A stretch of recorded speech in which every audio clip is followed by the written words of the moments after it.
right, I'm coming, for Pete's sake. Oh! Oh. For goodness sake, Jerry, can't you be a little more careful? I mean, really. Did you fall, Daddy?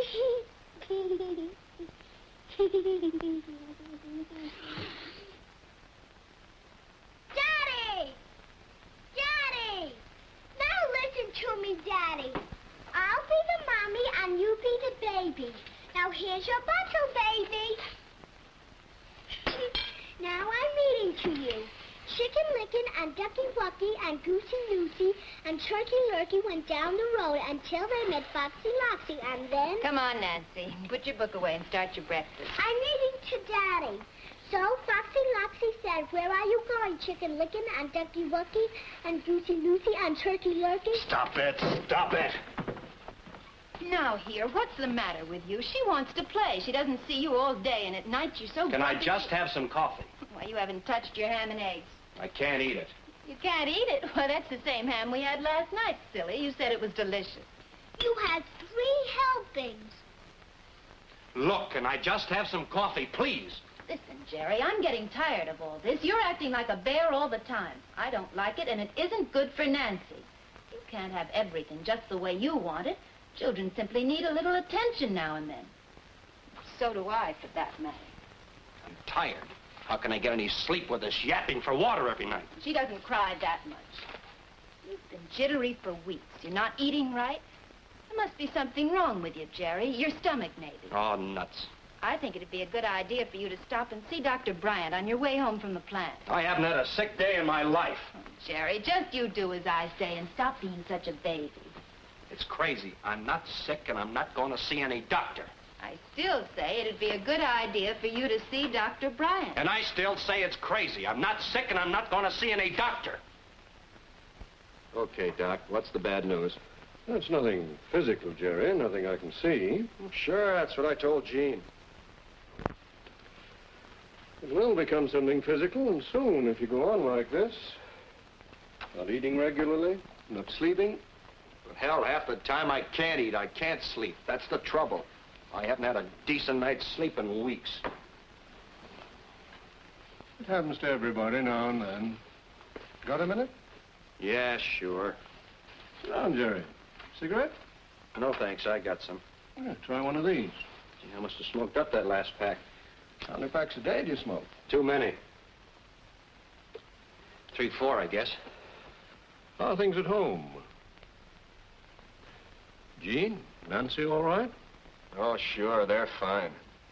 The kid kind of, you know, gets on your nerves when you come home from the plant. Guess you can't help it. How about the plant? How's everything going down there? Like your new work? Sorry, Doc.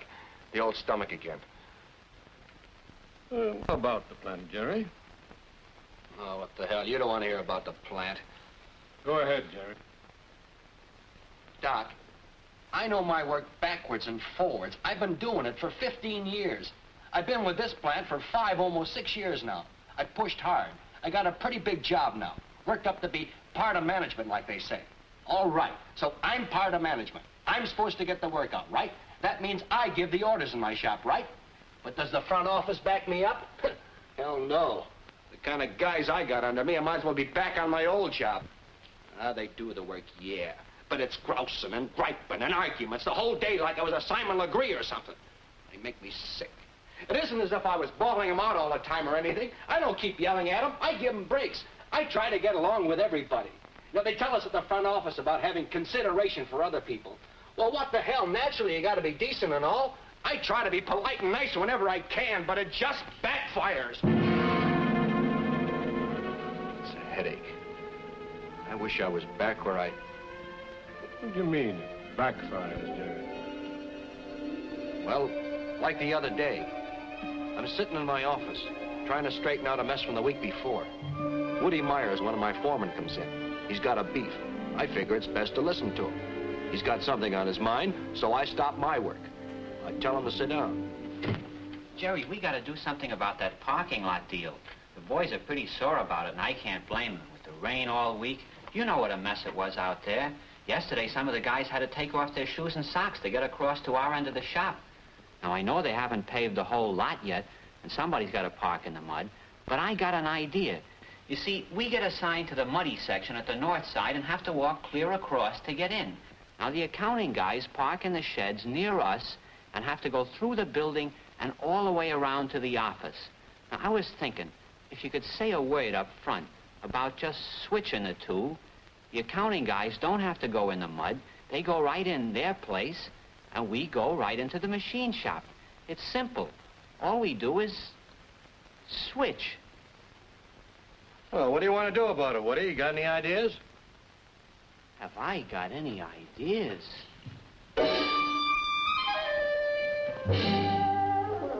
Now, how about a guy like that? I interrupt my work, I ask him to sit down, I don't argue with him. No trouble. And he flies off the handle.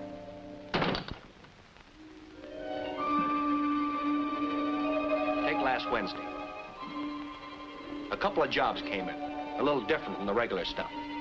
I thought, all right, give the men a little responsibility once in a while. Let them handle these jobs right on through themselves. Well, I asked Steve Paulson to come in first. A good boy, very quick. A little on the eager side, but good. Got a couple of special jobs, Steve. I want you to take one of them. Handle yourself all the way. You're the prince of production order. Hey, good. I'd like to work on a special. Hey, I'll get on this afternoon. Thanks, Jerry. Then Reeves came in, the other foreman. Pat's a good, steady man, a hard worker, and reliable. Hiya, Jerry. Hi. I just sent one of these specials down. I'd like you to handle yourself all the way through. You're the prince of production order. I don't think I could get this out in time for you, Jerry. Why not? You're through with that 236 order, aren't you? Well, yeah, but... What do you mean, well, yeah? Well, I wouldn't like that order to go out without a check on it. Besides, there's nobody else. Nobody else. It's a matter of McDermott or Angelo. Well, they look kind of busy this morning. And I'm the only one that knows the job. I'd have to explain it to them. And that takes time, Jerry. Then again, there's... Wait a minute. Don't you want to take this job? Well... How many times do you get to work on a special? I'm giving you a break. Paulson just took one. Okay, skip it. You don't have to do it. There's no law says you gotta do it. Forget it.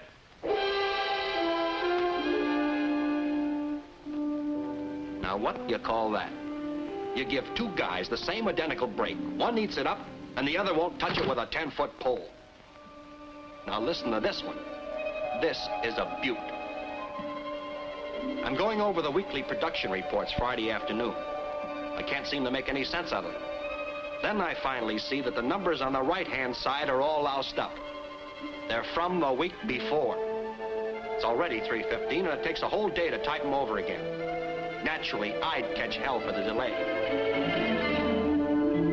It was Mildred. She always does a neat, clean job. What she had to goof off for this time, I'll never know. I was sore at her, and I'll admit it. You're supposed to handle, you know, in the office instead of raising hell out on the floor. So I asked her to come into my office so I can bawl her out alone in a nice way. And before I can even open my mouth, what do you think happens? The waterworks. Well, I like Mildred. She's a good kid. So I ask her, what's eating you? What's the matter with you? And all she does is give a little yip and run to the ladies' room. So, of course, I'm a heel. And it isn't just my people. It's the front office, too.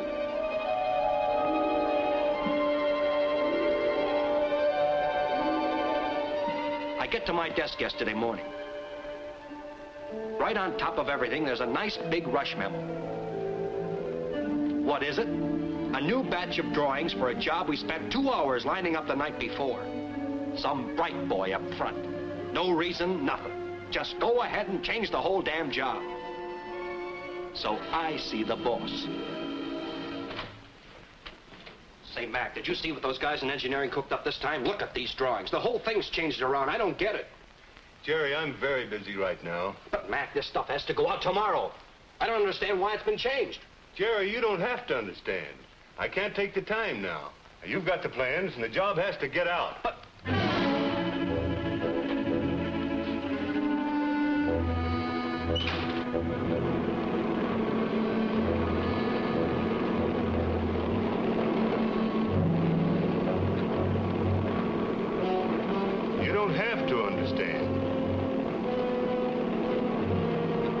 don't have to understand.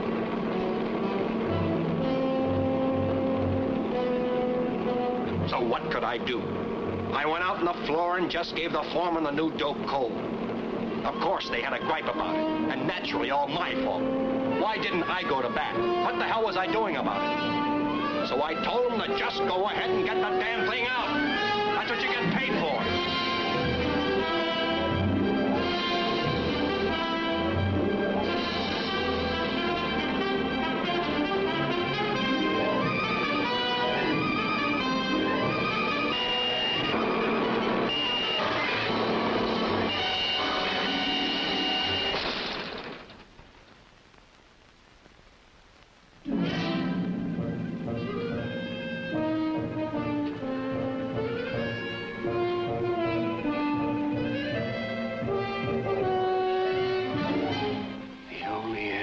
Is to get tougher and tougher around that place. Treat them the same way they treat me.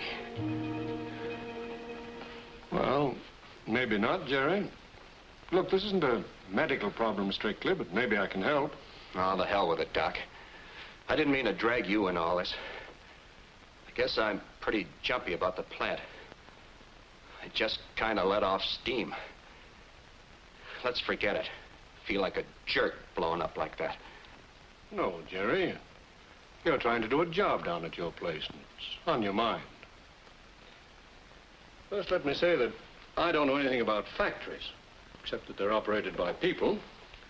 People I do know something about. After all, they're my specialty. Not just physically either. Mentally and emotionally, too. I have to know what makes them tick. Now, this chart shows pretty much of the physical structure of a man. There's a lot more to him than just the physical. You might say there's a basic, primitive inner man in all of us. You mean like when you're hungry, you gotta feed the inner man? Yes, but there are many kinds of hungers besides the hunger for food. And there's an inner man for each one. You're not just kidding, Doc. But the inner men that are the most important to us just now are these two. Let's look at number one first. His need or hunger is for security. Right. I don't like to stick my neck out. I'm a quiet guy and I don't want any trouble. I like it safe and comfortable, like little kids do. There's a lot of people like me. That's why I like to be part of a group, at work and on the outside. I get attention and sympathy when I need it. I like to feel I belong, and that makes me feel important. Participation in the activities of a group, feeling that he belongs, gives this man the security he needs. Now, this inner man is after security too, but he's got different ideas about how to get it. You're darn right I got different ideas. I want to feel secure, but none of this group stuff for me. I want a chance to show what I can do. I don't want to feel I'm held down. I want to get out in front. That makes me feel important. You see, they both want to feel important and secure. And they both exist in all of us, all the time, whatever we're doing. But we don't like to express these basic hungers too openly. Society doesn't approve of it. So we keep our inner men concealed inside us. However, because of these hungers, each of our two inner men is constantly trying to get the upper hand. They're always fighting inside us. Sometimes one wins out for a while, sometimes the other. It's difficult always to find out which inner man is in the driver's seat. But we must try to develop the ability to find out, because when the feeling of security is upset in a person, one or the other of his inner men becomes hurt, angry, resentful. It destroys his feeling of significance, of belonging. It offends his dignity and pride. Often, we upset the security of others without realizing it. Careless word, some oversight on our part. We all tend now and then to overlook these human considerations. But if we want to get along with people, human considerations must come first. It's especially noticeable with children. They're very sensitive when their parents pay no attention to them. Oh. With grown-ups, the resentment of their inner men at being neglected takes other forms, and they tend to hide them. But they can't for long. It pops out eventually. Yeah, that's it. My inner man's taking a kind of shellacking all over the place. And I'm trying to hide it, keep it inside. Yeah, I see what you mean, Doc. No, you don't, stupid. You don't see it at all.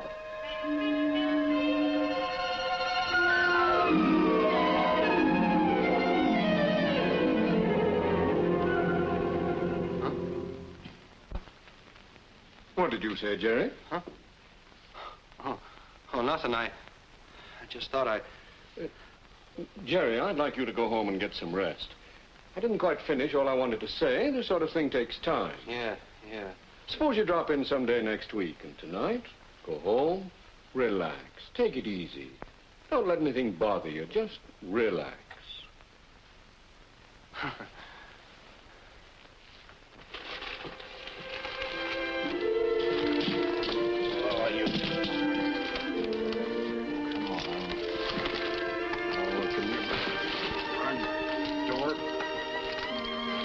And everything. Relax. Take it easy. Don't let anything bother you. Just relax. Relax, for the love of... How can I relax? Try and open this...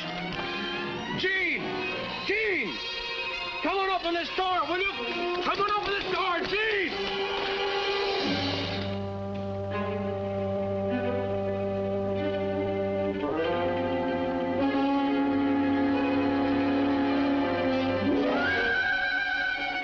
Take it easy, Buster. Take it easy.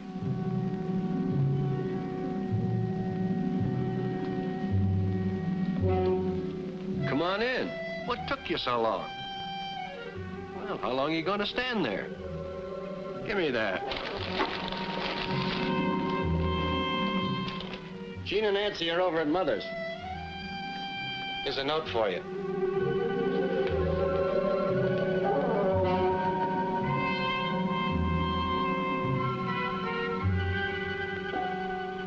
Hey, come on. We're at Mother's. Back around 11, have sandwiches and beer in the refrigerator.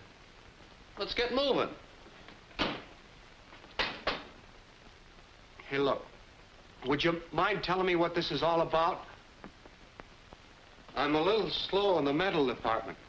You're telling me. Slow is hardly the word, Jughead. That's why I'm here tonight.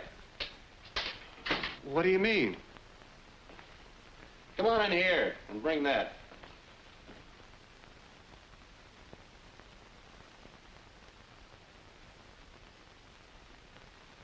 Sit down. Make me nervous standing there. Take off your hat, your coat. Get comfortable. For the last hour or so, you've been down at Doc Bryant's, right? You remember where he was talking about the two inner men? Well, let me introduce myself. I'm your third inner man. I represent what we might call your common sense. Your plain, common horse sense. Now, like the doc said, relax. Just sit back and relax. You got a nice, comfortable home here. I don't know why the hell you can't relax in it. I don't have any trouble. Now, I think the first thing we ought to... No, let's go back. This afternoon at the docks, you didn't understand any of that stuff, did you? I didn't think you did. Well, the doc's a good guy, but he takes too long. Too many big words. Let's you and me find out a little more about this trouble you're having down at the plant. Find out what's eating you all the time. As a matter of fact, I'd like to go back over these blow-ups of yours with your men. Take a look at what actually happened, and not what you think happened. Let's run through that last one again, where they changed the drawings on it. All right, what do? You barge into the boss's office, Say, Mac, did you see what those guys in engineering cooked up this time? Look at these drawings. The whole thing's changed around. I don't get it. Jerry, I'm very busy right You now. want to know what's cooking, what gives, what he's got to say about it. I don't understand. And what happens? Jerry, you don't have to understand. I can't take the time now. You've got the plans, and the job has to get out. You get the brush. That's right. My inner man gets a kick in the teeth. Forget about him for a minute. He's been sounding off all afternoon. What about the inner man down the line? If you hadn't been taken up with your own inner man, you'd have known they'd feel the same way you did about the changes. But what you do about it? No explanation, just get the job out. That's what you're paid for. Now, do you know why they got sore? The same reason you got sore at the boss. You didn't have to know why the drawings were changed, but you'd have liked to know, wouldn't you? You'd have liked the boss to let you in on it. Make you feel like you're part of the outfit, like he's working with you. Make you feel like you belong with the group, like the doc says, instead of a buck private. Pick that up, right about face, forward march, get the job out. You gotta explain the score to your guys. Well, you make them feel like buck privates, too. And they hate you for it. Now, how about Mildred? Got any ideas about that one? Well, I guess I did something wrong, but honestly, I don't know what. Well, let's go over it again. You wanted to talk to her in private, which is right, of course. Now, just what did you do? You grabbed the reports, march out of your door with a face like a moose, and clump across the floor with those cloudhoppers of yours like you were going to kick somebody's teeth out. You growl at her to come into your office right away. Not so hot for the inner woman, was it? You made her feel like a dope. Or as the doc would put it, insecure in the eyes of her group. It says in the book you should take her in your office, so you did just that. Actually, you didn't give a damn about her feelings. You were all wrapped up in your own troubles. And where did it get you? Could you get the production reports out any faster? Will Mildred knock herself out for you in the future? In a pig's eye she will. And why should she? What about the 2 special jobs you gave your foreman? No, you did right with Paulson. You used your bean there. His inner man is the kind that likes to stick his neck out. Likes to show what he can do. Hey, good. I'd like to work on a special. Paulson likes you for doing that. He'll work with you now. But Pat Reeves? A different kind of a guy. Pat's careful. Hiya, Jerry. Hi. I just sent one of these specials down. I'd like you to handle yourself all the way through. Here are the prints and production order. He's all for security. I don't think I could get this out in time for you, Jerry. He doesn't like to take chances. He's afraid he'll flop. Yeah, but... Now, part of your job is to know that. And to put it up to him so he doesn't feel that way about it. So he'll have confidence. You've got to sell him on the idea he can do it. Now, let's talk about Woody. Woody comes into your office with a problem and a suggestion what to do about it. You ask him to sit down, and he does. He tells you the whole story. Jerry, we got to do something about that parking lot deal. The boys are pretty sore about it, and I can't blame them. But while he's doing that, You know what where are you? Was out there. Off in dreamland. You don't know what he was talking about yet, do you? Well, what do you want to do about it, Woody? You got any ideas? Have I got any ideas? No wonder he got sore. You were practically insulting him. You can't fake that stuff. If you're going to listen to a guy, listen to him. In the doc's terms, what Woody wanted was your attention. Something was bothering him. You're his boss, so he goes to you about it. So you brushed him off. Which brings us to a big point. Who the hell are you to brush Woody off? What are you, a big shot or something? Do you think you're a better man than Woody or any of these people? Well, no, You act like it. I bet you can't pull that stuff on the outside with your friends, or your title doesn't count. Let's see if I'm right. That time you gave Woody the executive treatment, what'd you do that night after dinner? Why, I don't remember. Well, you should remember. You lost $9 playing poker right here in this house. You were sitting right in that chair.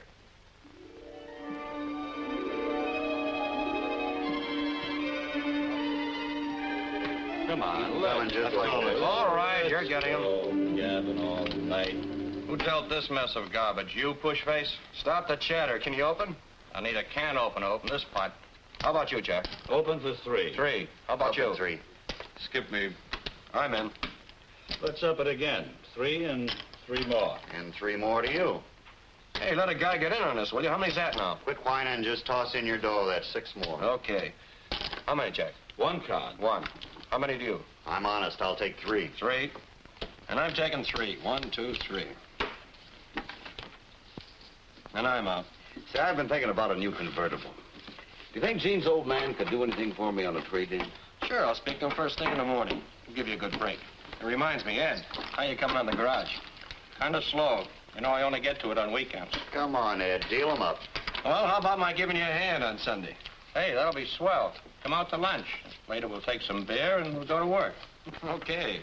Hey, wait a minute. I got 6 cards. Miss Deal, Miss Oh, Deal. no, look at that hand. Oh, brother of flesh. Ed, don't do that to me. I got a weak heart. Sorry it had to be you, big boy. Yeah, I'll bet. Hold on a second, fellas. Go ahead, lucky boy. Best hand he's had all night. Yeah. I'll take 3. Hi, Bob. Say, do you suppose you could sort of knock it off a little bit? It's after 11. I got to get some sleep. I get up early. Oh, sure. I didn't know it was that late. I'm sorry. That's okay. How many do you... We'll break it up.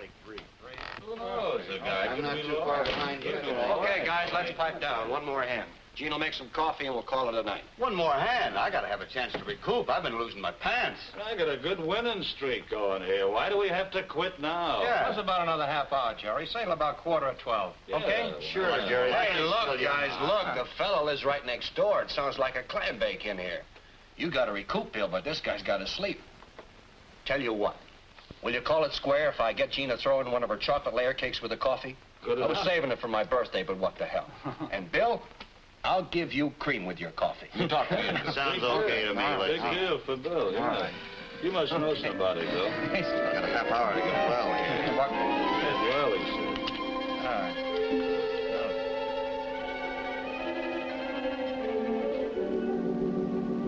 Well, it turns out when you're in your own home, you don't treat everybody like you are more important than they are. You know better than that. Looks like you can get along with people when you're not at the plant. You might once in a while even pass as a nice guy on the outside. Now, did you see a hell of a lot of difference between the guys at the plant and the guys at your house? They all look like regular Joes to me. I sure feel like a jerk. You see, the funny part of it is I like Pat and Woody and Mildred. I always have. Got along with them fine before my promotion. I honestly don't think I'm a better man than Reeves or Paulson or anybody just because I'm over them. I'm not that kind of a guy. I guess I gave them that idea, all right. And I know why. I guess I got to thinking that everybody in the place, guys in the shop, the girls in the production office, I began to think of them like so many tools to get the work out, to make a big splash. Now you're cooking. What a guy's hungry for. The things he needs to make him happy are the same whether he's at home, at a party, or in the plant. He doesn't stick them in his locker when he checks in for work.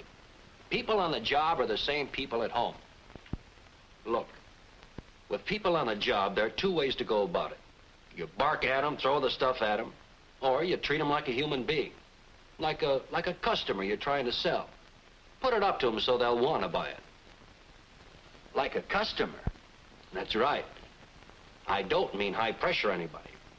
You can't order anyone to cooperate with you. But you can sell them. If you treat them the way you want to be treated. If you realize that your job as the boss is to figure out for each guy how to get him to want to cooperate with you. Well, you've been taking quite a beating today. First the doc, now me.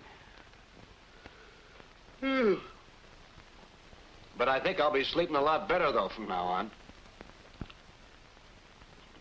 There are a couple of things, though, you know, that I wonder about a little. Like what? I feel sort of funny about. I wonder how I just can't go out to the guys in the plant and say, look, I'm a changed man. I got religion. I'm not going to be the same old slob anymore. Without being corny about it. Don't talk it. Do it.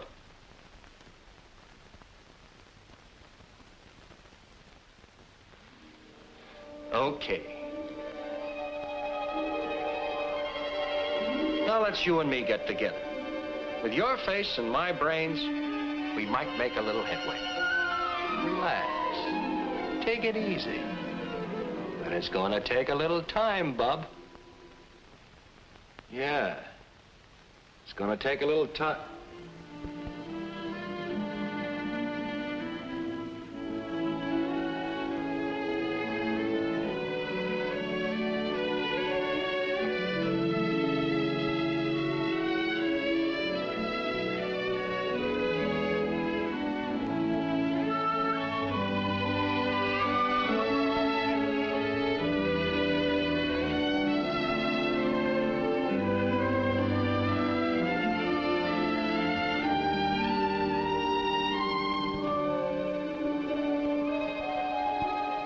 Don't talk it.